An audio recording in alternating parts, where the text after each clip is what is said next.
Next weekend, I'm going to have a great time. On Saturday morning, I'm going to buy some new jeans and a pair of shoes. In the afternoon, I'm going to visit a friend in Punchbowl. At 8 o'clock, I'm going to go to a French restaurant with 5 friends. On Sunday, I'm going to have an interesting day. I'm going to go to the museum with a friend. After that, I'm going to eat out at an Indian restaurant. I'm going to go to bed late. Tasmania is the smallest state in Australia. It is an island and it is about 300 kilometres long and 240 kilometres wide. Tasmania has a cool climate. Many kinds of fruit are grown in Tasmania. Some of the fruit grown are apples, peaches, apricots and cherries. Hobart is the capital of Tasmania. It has a beautiful harbour and behind the city there is a high mountain. The mountain is called Mount Wellington. There is a very good road to the top of the mountain. The view from the top is fantastic. You can see the harbour. Hi, Susan.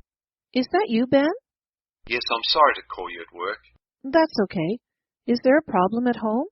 There are 3 problems. Oh, I hope it's nothing serious. No, don't worry. Just little problems. Okay. What's the first one? I don't know how to use the oven. You mean you can't cook?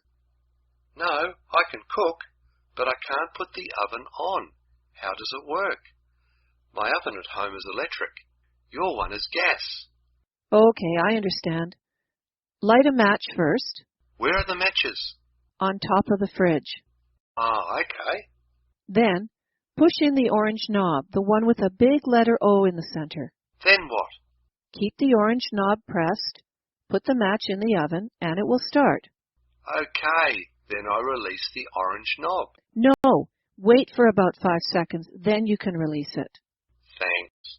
Now, the next problem is the DVD player. There's a DVD inside it, but it doesn't open. Okay, that happens sometimes. Push the eject button. I did that. Yes, but keep it pushed for a few seconds. That sometimes works. And if not? Read the manual. It's in the little cabinet under the TV. Thanks. What's next? Sorry. You said 3 problems. Oh, yes. The cat's in the garden, and it's raining, and the cat is crying. Open a can of cat food. Go to the door and show Timmy the cat. He will come in. He always does. Okay. Thanks, Susan, for everything. See you tonight. See you later. Have you ever been out on a boat in the middle of a calm lake, felt the soft breeze in your hair, and felt it gently rock your boat? It's difficult to think of anything more relaxing, isn't it? But for my guest tonight on Special People, Jane Walters, being becalmed on any stretch of water in a boat would bring rushing back memories of a terrifying experience she encountered last year in the Pacific Ocean. Jane, am I right in thinking my lake image did not comfort you at all? Hi, Edward. No, it pains me still to think of myself out on the water in any type of situation similar to that which you described. Could you tell our listeners what happened to you? Well, basically, I had crossed the Pacific west to east and was bound for Panama. 1,000 miles west of Panama, my yacht, the Belle Trieste, hit what I can only assume was either a whale or a log floating in the water. It was 4 o'clock in the morning and I couldn't see a thing. So the yacht was holed? Oh, yes. I started taking on water immediately. You just can't believe the utter panic that grips you in a situation like that. I realized I had about 2 to 3 minutes to get off the boat. onto my life raft with as much useful equipment as I could possibly manage, but I made a big mistake. Oh? I threw into the lifeboat a few extra supplies on top of what was always stored there. You know, the lifeboat is there already stocked up as a time saver. I threw in a few extra things, but I forgot the most important thing, which was my GPS device. Now, could you explain what GPS is for our listeners, Jane? Yeah, sure. Now, GPS stands for Global Positioning System. It uses a network of satellites in orbit around the Earth to pinpoint the exact position of everybody who has a GPS set. Down to a couple of meters, it can know where you are. So it's obviously a really useful tool for people such as sailors, trekkers, and the like, if you have it with you. I would have thought there would have been a device with GPS in the life raft. Yes, there was, but I had taken it out 2 days previously to check something, and I had really stupidly forgotten to put it back. It was negligence of the highest order, and it almost cost me my life. The Belle Trieste sank and took 2 fully operational GPS devices with her to the bottom of the ocean. And I was left with an 8-foot life raft and enough supplies for about a week, which I thought would suffice. I can't imagine how terrifying an experience it would be out there, in the middle of nowhere on a small boat. Didn't you feel absolutely powerless, Jane? Not so much, actually.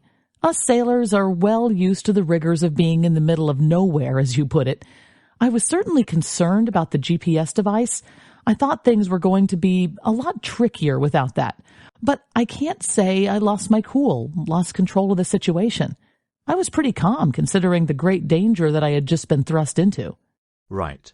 So you're in the middle of the Pacific Ocean in a boat little longer than the height of an NBA player. I'd heard you talk earlier, before we came on air, about the rather unfortunate fact, that you had sunk your yacht in the worst possible place in the ocean. I mean, for me, believe me, anywhere further than 50 yards from the beach is the worst possible place. But I mean, you're a sailor with, 10, 20 years experience? And yet you knew you'd been dealt an unlucky hand. I was slap bang in the middle of a huge area of ocean known as the doldrums. Sounds pretty depressing. Well, exactly. That's where we get the expression from, to be in the doldrums. It's a vast expanse of sea around the equator where all the Earth's winds sort of cancel each other out, and you can have day upon day of dead calm. The sea resembles a mirror, and it can rain continuously for days, too. It's a very depressing, draining place to be in. Sailors need wind, and if that precious resource is suddenly cut off, you're left feeling totally powerless, becalmed in a frustrating situation you can't do anything about. So that heightened the danger for you, I take it? Well, yes. I knew there were some shipping routes, some cargo shipping lanes way to the north of where I was, but we're talking some 120 miles, which I admit doesn't sound too far, but I was on the oceanic equivalent of a mill pond, and I wasn't about to paddle 120 miles in the 7 days for which I had supplies. But of course, I had to.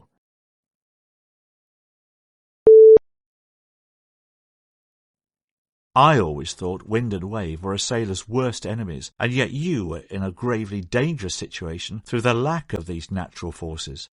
I was going to starve to death or die of thirst. I had 5 days' worth of food and 6 days' worth of water if I rationed myself pretty severely. But even at that point, I wasn't too concerned, as the doldrums is famous for its rain too, as well as its lengthy calms and lack of wind. So I have to say, I told myself, right, Jane, at least you have enough to drink. It'll be the ultimate diet. I'll lose like 30 pounds and be able to fit into my graduation dress again. I tried to make light of it all. And I suppose your mental state, your psychological fitness, if we might call it that, it's crucial in a situation like that, wouldn't you say? Oh, without a shadow of a doubt. You need to keep positive. Keep thinking that a Panamanian tanker will be the next thing over the horizon, that some Costa Rican Coast Guard plane was about to fly over me. I would find myself hearing the phantom engines of planes for hours at a time. The mind plays pretty strange tricks on a person in a stressful situation, and I was desperate, desperately scanning skies for signs of planes that weren't there. At what stage did you start to panic? I have to say I began to lose hope after 11 days.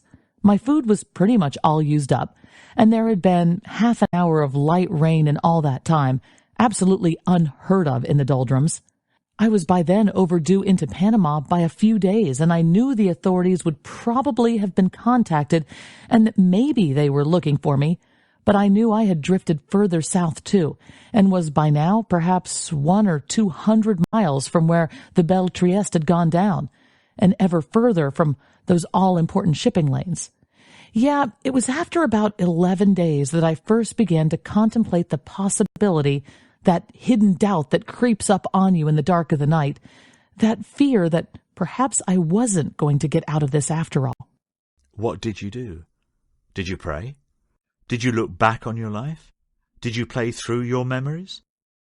I can't imagine the sheer dread that must have been coursing through your body at that time. You know, Edward, what I did? I cried a lot. I cried at my own stupidity. I cried for the fact that I was going to die in horrible circumstances because I had taken the GPS device out of my life raft. I cried, too, for the fact that I could precious afford to be crying and wasting what little water I had. And then, enter the story an angel. My angel, my Angelo Ortega, brilliant pilot with the Panamanian Coast Guard. He had been looking for me for 2 days and had returned to the area 5 times, flying outward spirals from my last known position. When he spotted me, and I was totally oblivious to the fact there was a plane flying a mere 2,000 feet above me, he had about 4 minutes of flying time left in his fuel tanks and was readying to turn for home. I must have been unconscious or delirious at the time. It was a miracle, wasn't it? It really was.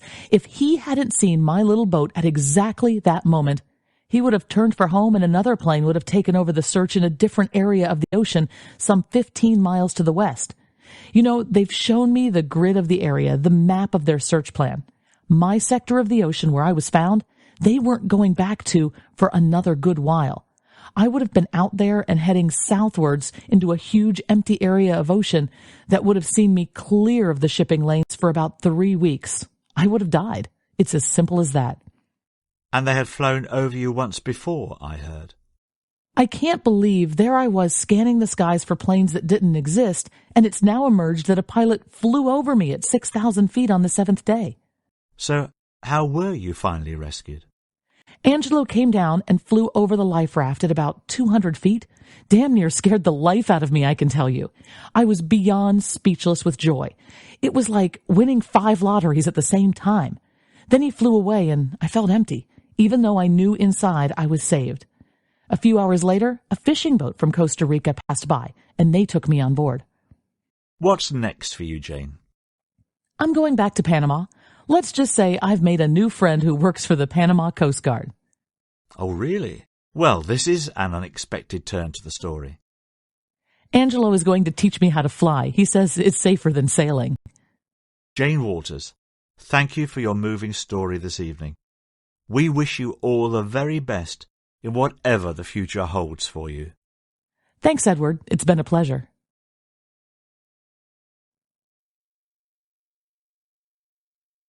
Good evening, Mrs. Wilson. We want to ask you some questions about the night of the murder. Yes, Inspector. What do you want to know? What time did you return home, Mrs. Wilson? Well, I can't remember. Please try. It's very important. Of course, Inspector. Let me think. Well, it was about 6:10. I parked the car in the garage and came into the house using the side door. The side door? Yes, we have a door that goes from the garage directly into the house. Okay. And when I came into the house, I walked into the library. Then I looked at the clock, I remember, and it was 6:10. Good. Now what did you do next? Well, I was surprised that my husband wasn't in the library. And why is that? Because he usually is. I didn't know where he was. Did you think it was strange? The side door wasn't locked, so I knew someone was in the house. So what did you do? I called out his name, and I went to look in the kitchen. And then? I started to walk upstairs to look when the telephone rang. Who was it? My husband's sister, Margaret. Horrible woman. Did you talk to her for long? I hate speaking to that woman. I told her I didn't know where Trevor was, and then I hung up. So what was the time at this point? Well, it was about 6:15. What did you do after you put the phone down? Well, I went upstairs again. Immediately? Yes, Inspector, I went into the main bathroom, which is next to our bedroom. Why did you go into the bathroom first? Because the door was open. We always keep that door closed, so I was surprised to see it open. And what did you see, Mrs. Wilson? The gun. Your husband's gun? Well, I wasn't sure it was my husband's gun, but I was very worried to find a gun on the floor. Did you touch it? No, I went to the bedroom, which is next to the bathroom, as I said. And? And I saw my husband on the floor, and there was a lot of blood. What did you do then? I screamed, of course. Then I ran downstairs and called the police and an ambulance. Did you go back upstairs where your husband was, Mrs. Wilson? No, I waited in the lounge for about 5 minutes, and the first police car arrived at about 6:30. So you didn't touch your husband? No, I saw the body and I came downstairs and called the police. Okay, Mrs. Wilson. I don't have any more questions. Thank you for your time. Of course, Inspector. I'll show you out.